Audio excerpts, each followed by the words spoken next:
We are hearing SRIMAD BHAGAVATAM. Shrinvata Shraddhaya Nityam Grinatas Chasva Cheshtitam Nati Dirgena Kalena Bhagavan Vishate Hridi. This verse is there in Bhagavatam.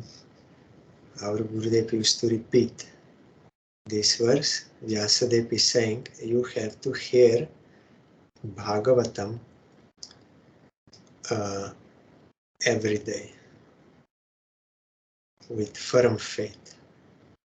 Then very quickly Supreme Lord will appear in your heart. So that is why we are trying. Yesterday we heard about Rudra. He appeared from the eyebrow of Brahma, from between the eyebrows of Brahma, and he told him about his name and place, and also about his wives.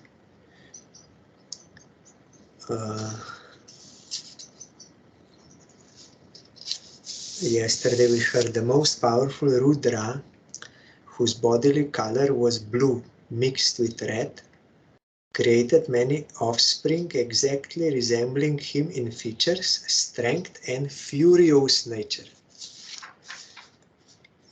That is angry.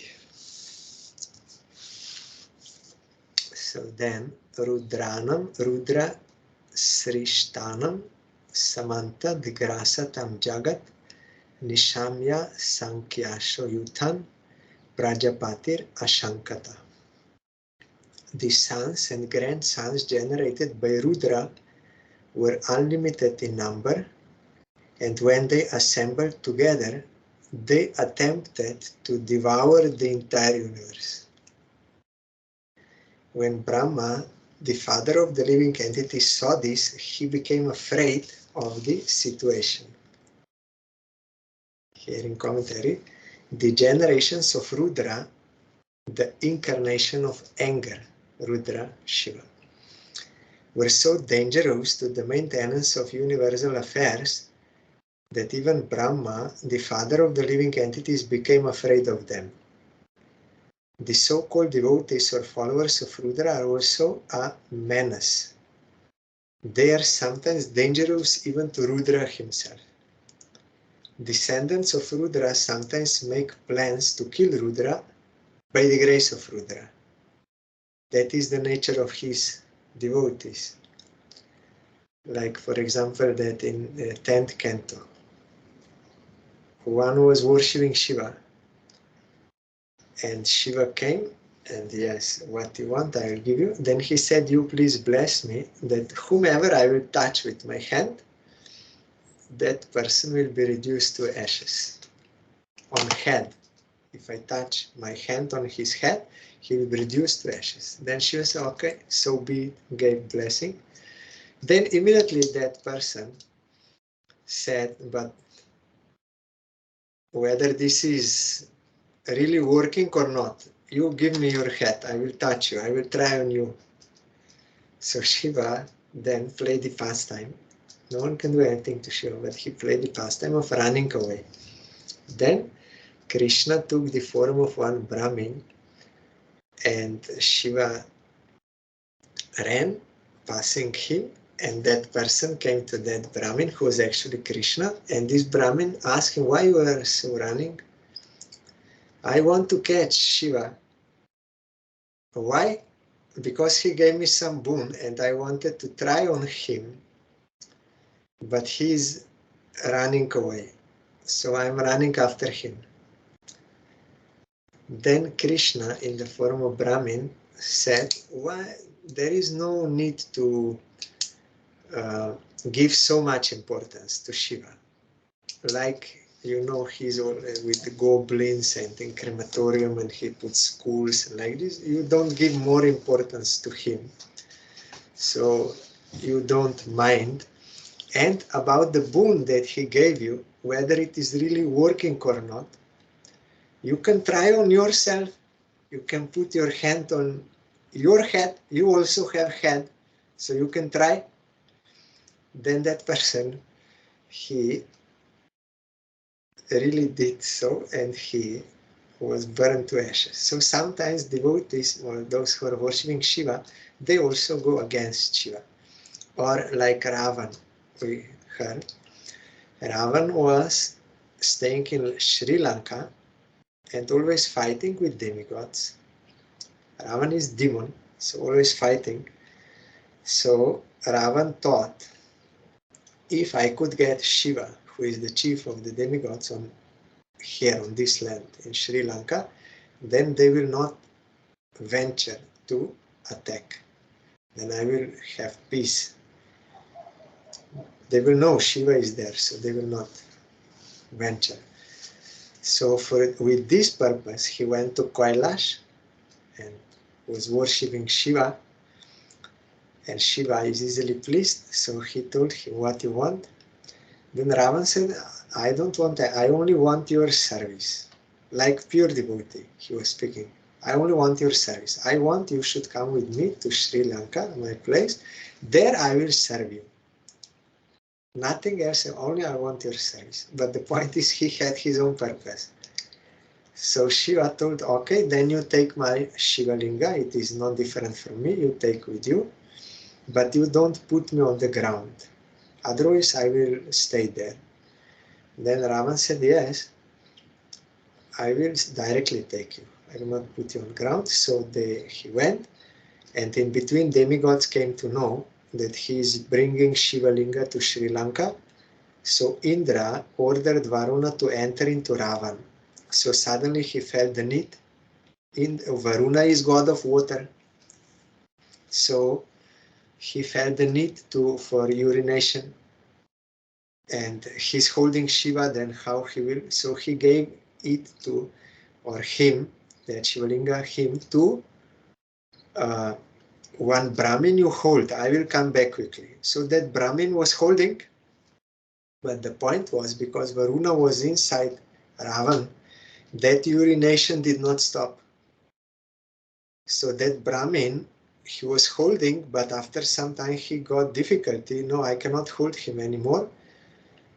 And Ravan could not finish because Varuna was in him. So ultimately that Brahmin could not hold him anymore and put him on the ground. And then when demigods saw this, then Varuna came out from Ravan and he finished. And then Ravan came back and he requested Shiva, you please come with me to Sri Lanka. But Shiva did not reply anything. So at first he was requesting and humbly and bowing down and everything. But ultimately when Shiva did not want to go, because that was the agreement, you should not put me on the ground. It was a pastime like this. So then Ravan became angry and he boxed that Shiva Linga. Why? Because he had selfish purpose. He was not real devotee of Shiva. He wanted to get something from Shiva. So when that desire was not fulfilled, then he became angry on Shiva. So here it is mentioned, the descendants of Rudra, or some his worshippers, sometimes make plans to kill Rudra by the grace of Rudra. That is the nature of his devotees. Not all, but some. Alam prajabih shrishtabir idrishibih surotama maya shakha dahantibir dishas chakshurbir ulbaneh. Brahma told Rudra, O best among the demigods, there is no need for you to generate living entities of this nature. They have begun to devastate everything on all sides with the fiery flames from their eyes, and they have even attacked me. Tapa atishta badram te sarva bhuta sukavaham tapasaiva yata purvam srashta vishvam idam bhavan. My dear son, you had better situate yourself in penance, which is auspicious for all living entities and which will bring all benediction upon you. By penance only, shall you be able to create the universe as it was before.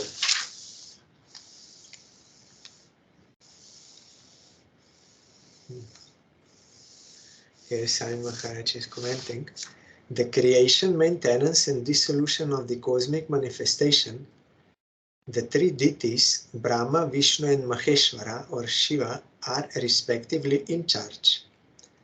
Rudra was advised not to destroy while the period of creation and maintenance was going on, but to situate himself in penance and wait for the time of dissolution, when his services would be called for. Brahma told to Shiva, not now, these descendants, they want to destroy everything now, but now it's not the time. Now you do penance, that will be beneficial for all and for you. Then later, when your service will come, then you will do that. Tapaseva param jyotir bhagavantam adokshajam sarva bhuta guhavasam anjasa vindate pumam. By penance only can one even approach the personality of Godhead, who is within the heart of every living entity and at the same time beyond the reach of all senses. We have to come to the point of realizing this, and for that we have to do practice. Today we were hearing from our Srila Brihad Bharati Maharaj. He made this point that if you sow like apple tree, he said another one, but if you sow apple tree and give all nourishment, everything, then apple will come, not pear or mango.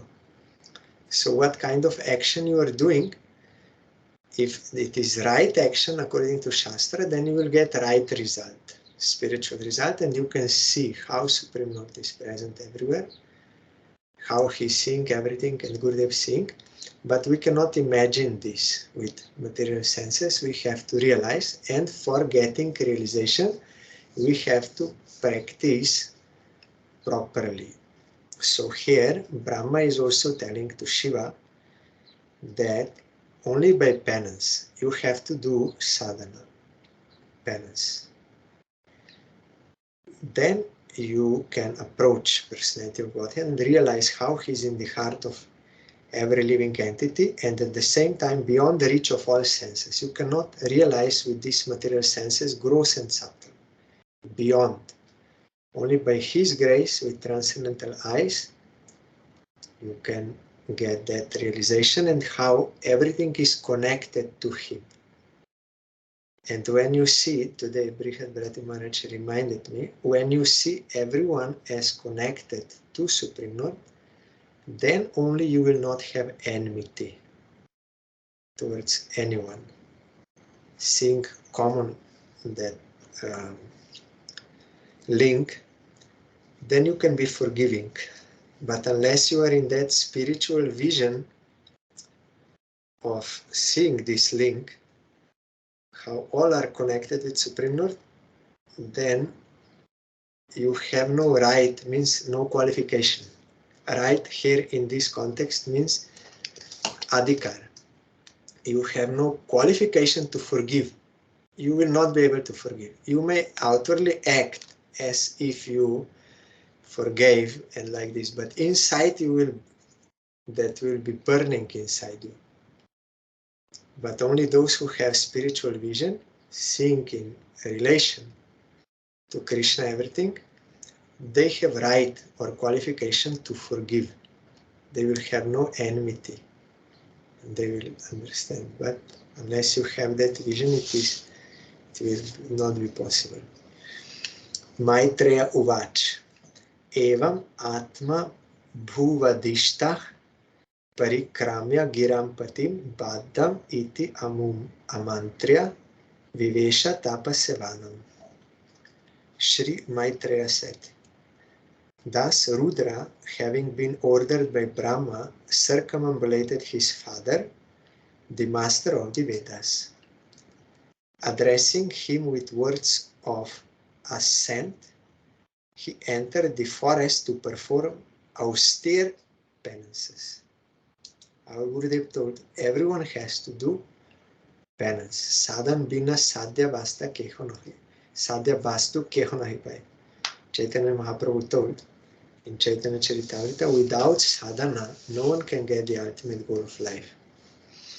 So we have to be sincere in our practice, and it is penance, because we have to, means austerity, because we have to restrict our senses, we have to restrict our mind from these enjoyables, and we have to fix it on Supreme Lord and serve Him. So it is a kind of struggle at the beginning, because we are so much attached to this world and habituated to enjoy, so it is a kind of struggle.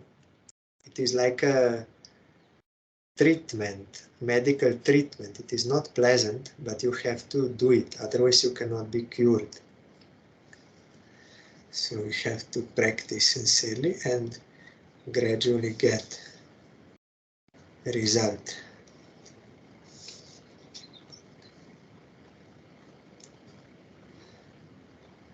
Atha vidyayatah sargam dashaputrah prajagire Bhagavat Shakti Yuktasya Loka Santana Hetava. Brahma, who was empowered by the Supreme Personality of Godhead, thought of generating living entities and begot 10 sons for the extension of the generations. Marichir, Atri, Angiraso, Pulastyah, Pulaha, Kratu, Brigur, Vashishto, Dakshash, Cha, Dashamastatra, Narada.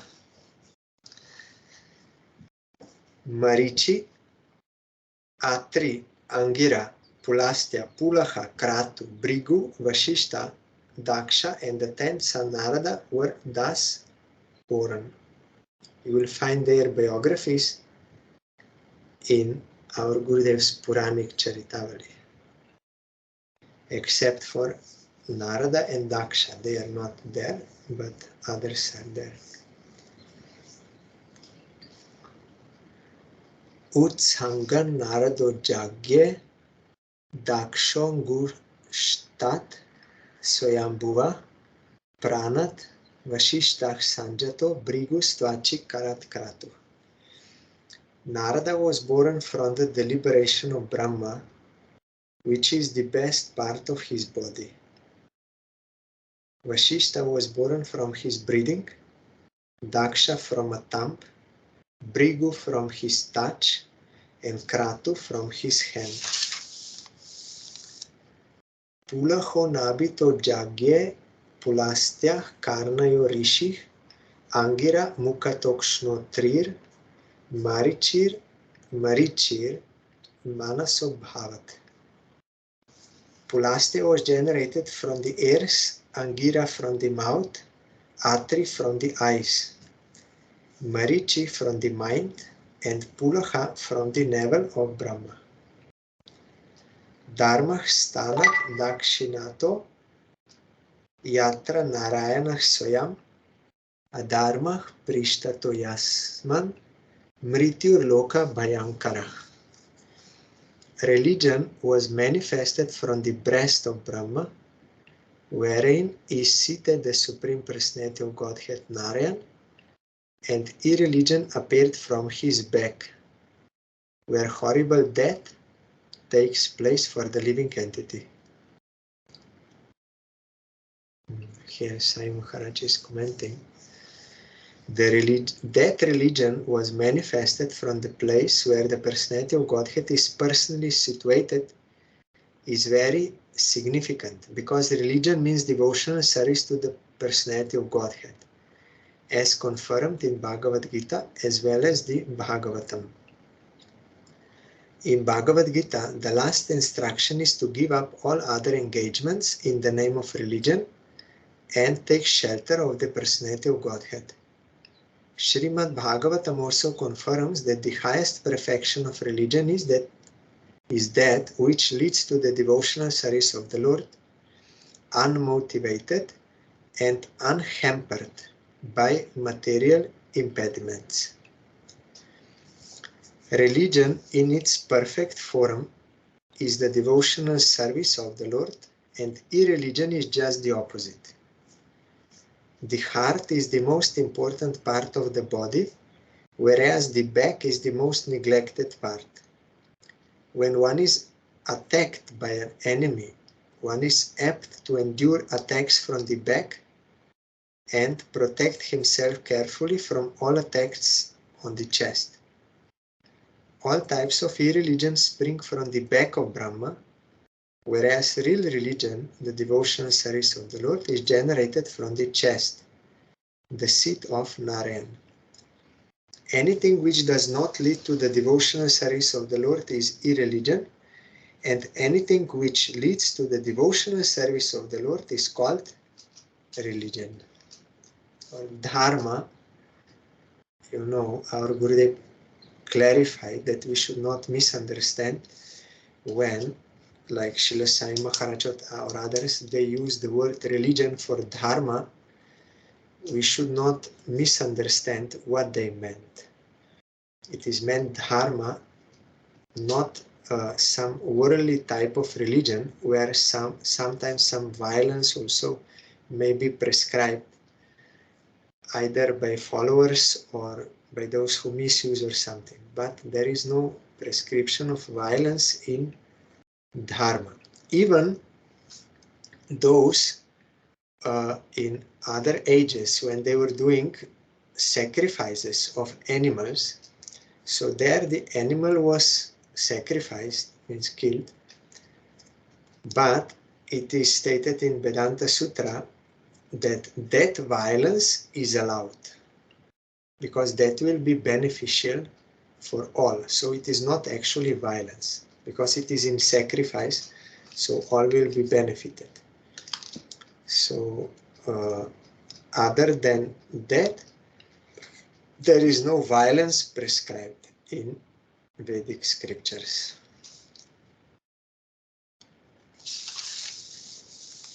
Hridi kamo bruva krodo lobash chadhara dachadat asya dvak sindhavo medran niritih payor agha shreya. Lust and desire became manifested from the heart of Brahma, anger from between his eyebrows, greed from between his lips, the power of speaking from his mouth, the ocean from his penis, and low and abominable activities from his anus, the source of all sins.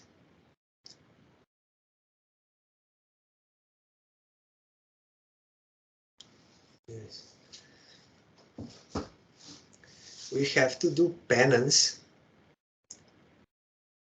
So also our Brihad Bhrata Maharaj today told that there are two things. One is remembrance, one is thinking.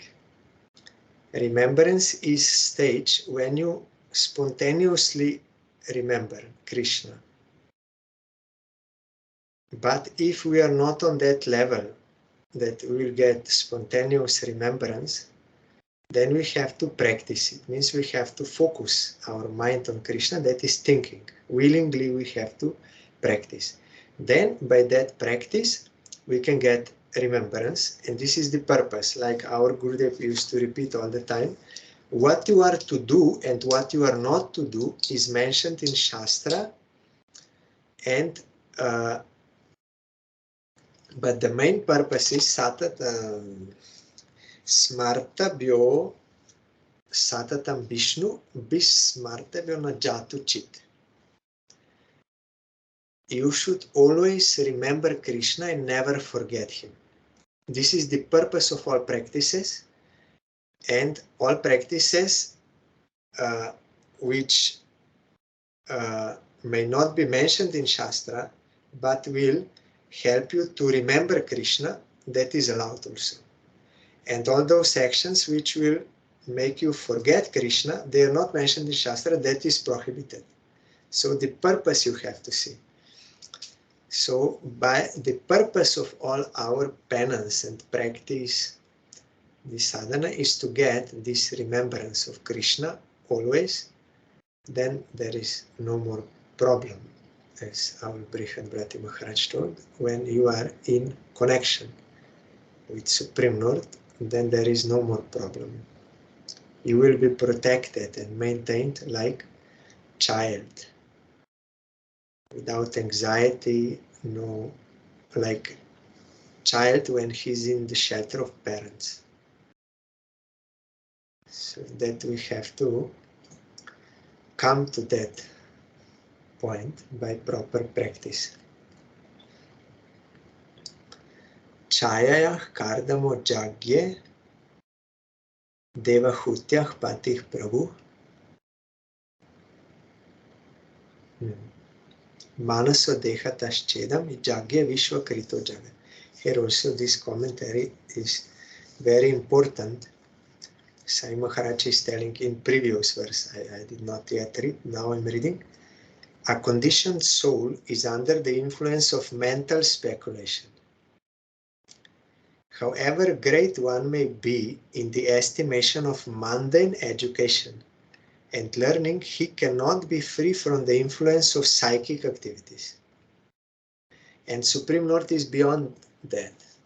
Today also our breather told, no materialistic person can imagine what is the meaning of this Trinada Pisanichana and what is the meaning of peace or this forgiveness. It is beyond their comprehension. Educated men can understand educated men. So in spiritual also, those who are spiritually realized, they can understand spiritual things. Otherwise, not. So if we are under the influence of mental speculation, then we cannot. However great one may be in estimation of mundane education and learning, he cannot be free from the influence of psychic activities. And he also told we should not measure our spiritual progress or think about ourselves, how great devotees we are, just based on these things. How long back I got initiation, or I was like this. No, you have to see about what kind of result you got. How much you practice Gurudev's instruction and what result you got. But if we are judging just by externally, then we may think I'm great devotee because a long time ago I was initiated. So that is not the point. Therefore, it is very difficult to give up lust and the desires for low activities until one is in the line of devotional service to the Lord. When one is frustrated in lust and low desires, anger is generated from the mind and expressed from between the eyebrows. Ordinary men are therefore advised to concentrate the mind by focusing on the place between the eyebrows, that is by yoga process, whereas the devotees of the Lord are already practiced to place the Supreme Personality of Godhead on the seat of their minds. Like today Maharaj said, it will spontaneously happen, remembrance of Krishna. No need to try, it will automatically go on. But we are not on that level, so we have to practice to come to that. So here, they are already practiced to place the Supreme Personality of Godhead on the seat of their minds. The theory of becoming desireless is untenable because the mind cannot be made desireless.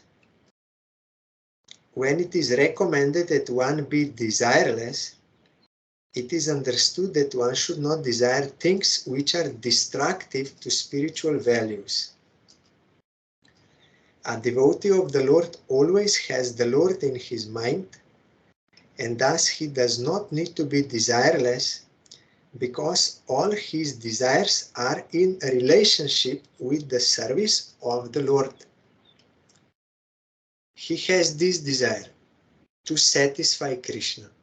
So this is the only desire. So automatically there are no other wrong desires. So in that sense he's desireless, and that is why he has no suffering. The power of speaking is called Saraswati, or the goddess of learning, and the birthplace of the goddess of learning is the mouth of Brahma. Even if a man is endowed with the favor of the goddess of learning, it is quite possible for his heart to be full of lust and material desire, and his eyebrows to display symptoms of anger. One may be very learned in the mundane estimation, but that does not mean that he is free from all low activities of lust and anger. Good qualifications can be expected only from a pure devotee who is always engaged in the thought of the Lord or in samadhi with faith. We have that example. There was one Digvijay Pandit, means conqueror of all directions. He was worshipping goddess Saraswati, and he became very learned materially, but he was proud. So he was not free of lust. He wanted to get this prestige. I am victorious everywhere. That is also lust. It is selfish desire. So with this desire, he also came to Navadip to conquer all these scholars in Navadip. But you know, ultimately he met Chaitanya Mahaprabhu, and Chaitanya Mahaprabhu, in an appropriate way, he defeated him, and all other, they start to laugh at that scholar. But Mahaprabhu said, no, don't laugh at him, don't ridicule him. He is just tired now.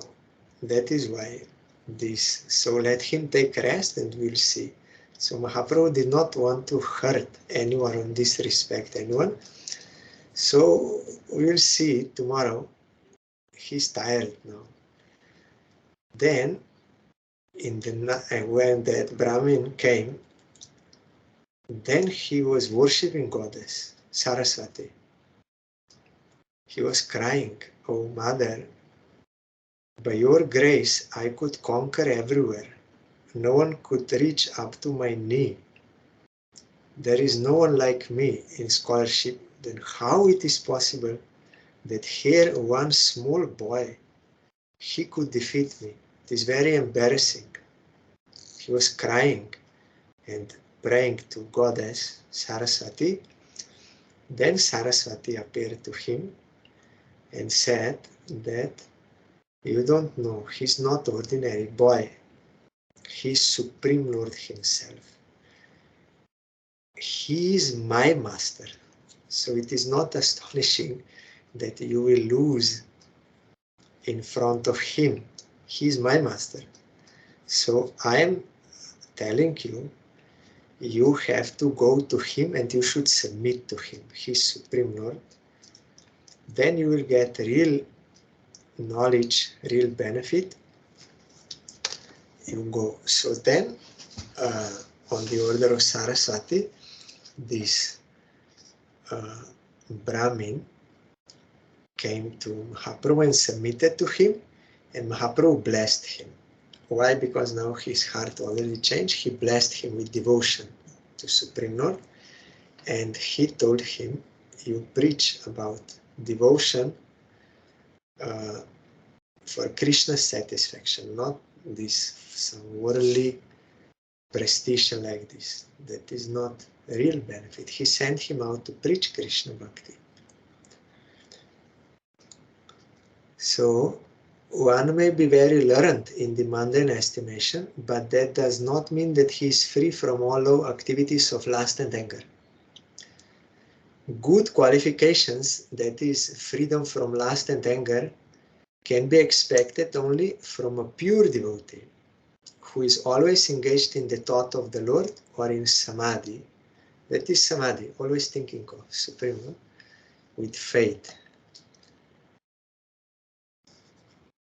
Like today, Brihad Bharati Maharaj, he told, you cannot forgive because you are not up to that standard. You don't have that proper vision, how everything is connected to Krishna, everyone, so you have no right, no qualification to forgive. You cannot.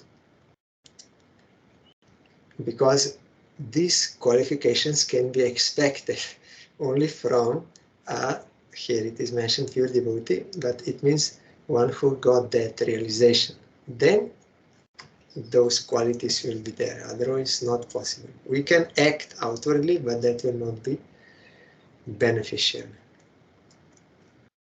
So we have to come to this point of always thinking of Krishna, never forgetting him, in that transcendental spiritual realization.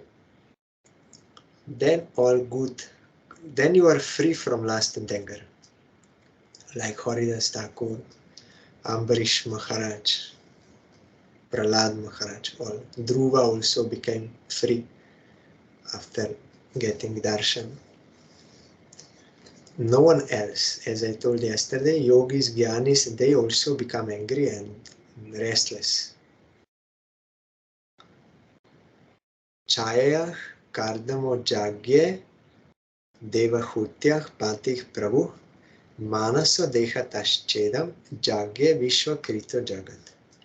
Sage Kardam, husband of the great Devahuti, was manifested from the shadow of Brahma. Thus all became manifested from either the body or the mind of Brahma. In Vedic understanding, even shadow is a person. Like Rahu, shadow planet. And also, if there is Tulsi tree, you should not step on her shadow. It will be considered offense. Or if Gurudev is there, you cannot step on his shadow. It will be offense. So in Vedic, everything is seen in proper perspective. So here we see from shadow, Kardam came. We will hear about him. He's not ordinary person. In this third canto, we will hear husband of great Devahuti, how he was doing. Vacham duhitaram tanvim soyambur harati mana akamam chakamekshata sakama iti shrutam. O Vidur, we have heard that Brahma had a daughter named Vak, who was born from his body and who attracted his mind towards sex, although she was not sexually inclined towards him. Here, Brahma made this pastime. Here it is also mentioned just to show, but those, I think 8 Vasus, they ridiculed, they laughed at Brahma with improper mood, so they were cursed. So here it is quoted from Bhagavatam in commentary, Balavan Indriya Gramo Vidvamsam Api Karshati. It is said that the senses are so mad and strong that they can bewilder even the most sensible and learned man. Therefore, it is advised that one should not indulge in living alone, even with one's mother, sister, or daughter. Vidvamsam api karshati means that even the most learned also become victims of the sensuous urge. Maitreya hesitated to state this anomaly on the part of Brahma, who was sexually inclined to his own daughter, but still he mentioned it because sometimes it so happens, and the living example is Brahma himself, although he is the primeval living being, and the most learned within the whole universe. If Brahma could be a victim of the sexual urge, then what of others who are prone to so many mundane frailties? This extraordinary immorality on the part of Brahma was heard to have occurred in some particular kalpa, but it could not have happened in the kalpa in which Brahma heard directly from the Lord the 4 essential verses of SRIMAD BHAGAVATAM, because the Lord benedicted Brahma after giving him lessons on the Bhagavatam that he would never be bewildered in any kalpa whatsoever. It is in this kalpa the Brahma heard Bhagavatam, and he is our Guru. That is why that in 10th Canto, which we will hear this year during Purushottam, how Brahma was bewildered by Krishna in Vrindavan, that is not this ordinary bewilderment. It was by Jogamaya of Krishna for the purpose of some pastime, and Brahma also was assisting in that lila. He played the pastime of being bewildered, not actually be bewildered, but he had to act in such a way to facilitate that lila of Krishna, like Arjuna. Arjuna also cannot be bewildered, but playing the pastime of being bewildered, Krishna could give us this teaching of Bhagavad Gita through him. This indicates that before the hearing of Srimad Bhagavatam, he might have fallen a victim to such sensuality, but after hearing Srimad Bhagavatam directly from the Lord, there was no possibility of such failures. Hearing Bhagavatam means devotional practice, so one will become devotee, so there is no other desire. Like Haridas Thakur, he was pure devotee. He was chanting Harinam purely and getting transcendental bliss, and he had all knowledge, all awareness, all consciousness, everything.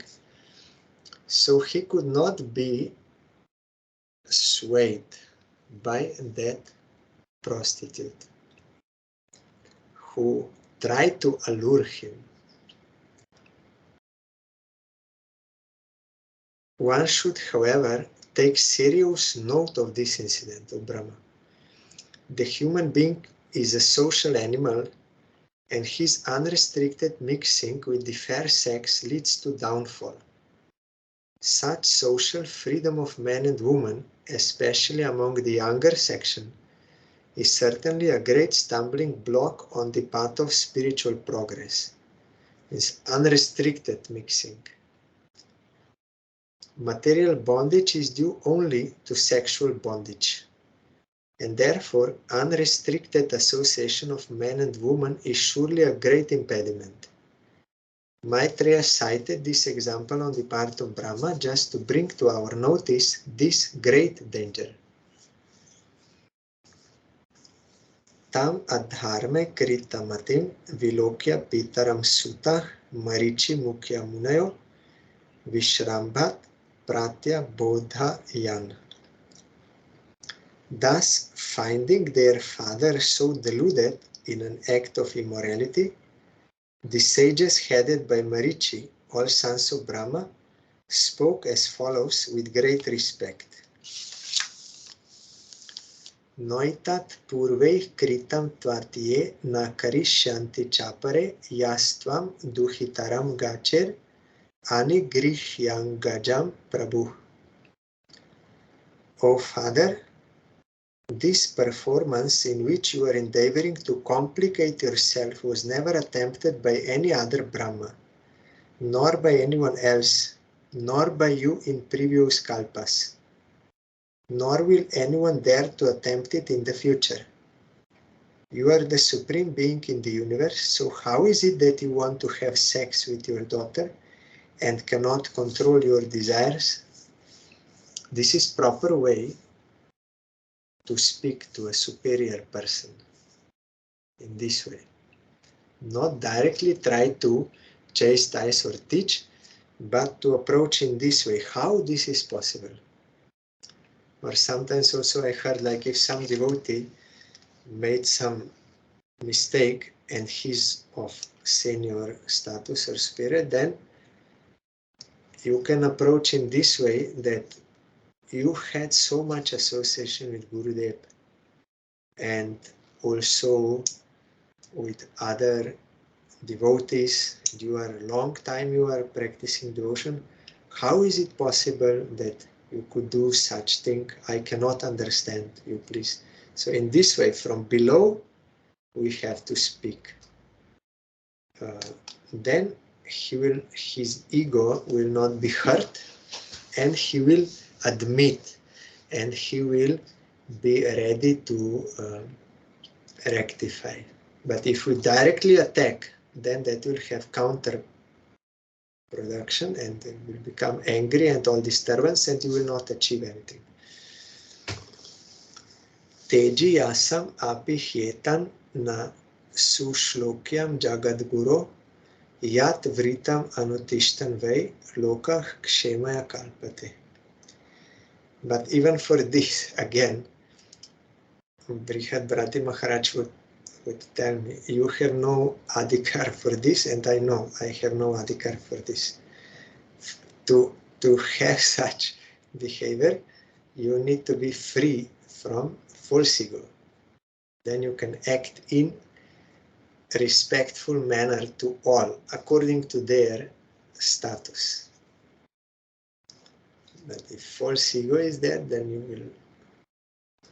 will proudly act and you will not achieve anything. Even though you are the most powerful being, this act does not suit you because your character is followed for spiritual improvement by people in general. You see how they are approaching. This act does not suit you because your character is followed for spiritual improvement by people in general. Your example. So that does not suit you. Like Swayambhuva Manu said to Dhruva, you are a devotee that killing so many in the duty as a king, that does not suit you. And when Mahaprabhu was in Puri, then Brahmananda Bharati came. He was, I think, god brother of Keshav Bharati. I am not sure now, but I remember the point. He was dressed in deer skin. But because he was of superior status to Mahaprabhu, socially, Mahaprabhu did not directly chastise, but he came there. They told, you will meet Brahmananda Bharati, and he did not bow down to him. Then others told him, here, Brahmananda Bharati is in front of you. Then Mahaprabhu said, no, I am not seeing him. I am not seeing my Guru in front of me. Because why my Guru would wear deer skin? That is not approved by Shastra for in this Kali Yuga because violence to animals. So I don't see my Guru in front of me. How he could wear? Then Brahmananda Bharati understood what he meant. So when he then removed that dress, then Mahaprabhu immediately bowed down to him. He said, no, how he can be my Guru? He's like this. So in this way he approached. So they also, it does not suit your character. Srila Bhaktivinoda Thakur also told in Shikshamrita, Chaitanya Shikshamrita, if you see some superior person, parents or some who are socially superior status or some senior devotee, something, they will advise you something which is not good, then you should not directly attack, but in secluded place with humble attitude, you should request them, you please don't give me such advice, it is not according to scripture, so I request you not to give in a humble way. Then some will be able to accept, and then there is no problem, but if they will not be able to accept, still they will force, still you should not follow that advice, but at least you tried to explain to them that is your first duty, and then if still they don't, then you are not obliged to follow that order because it is not beneficial according to Shastra, and in that way you will not disrespect them, but you will not follow. Like Prahlad Maharaj, he never disrespected father, but also did not follow his instructions. Tasmai namo bhagavate yaidam svena rochisha atmastam vyan jayam asa sadarmam patum arhate. Let us offer our respectful obeisances unto the personality of Godhead, who by his own effulgence, while situated in himself, has manifested this cosmos. May he also protect religion for all goodness. So tomorrow there will be no Skype program because Srila Bhakti Vichar Vishnu Maharaj is coming here. We will have program in one hall for Guru Purnima and Srila Sanatana Goswami's disappearance day. Maybe we will continue on Tuesday, but I'm not yet sure. I will make notice here on chat. But anyhow, we have to observe tomorrow appearance day of Vyasadev. He's our Gurudev, and also disappearance day of Sanatana Goswami. So either you can hear some other Harikatha, or if you find our video from previous year on YouTube, so you can know about that. We have to follow or hear some Harikatha or go through authentic scriptures to observe. So I will make notice whether on Tuesday already we will continue or otherwise on Wednesday.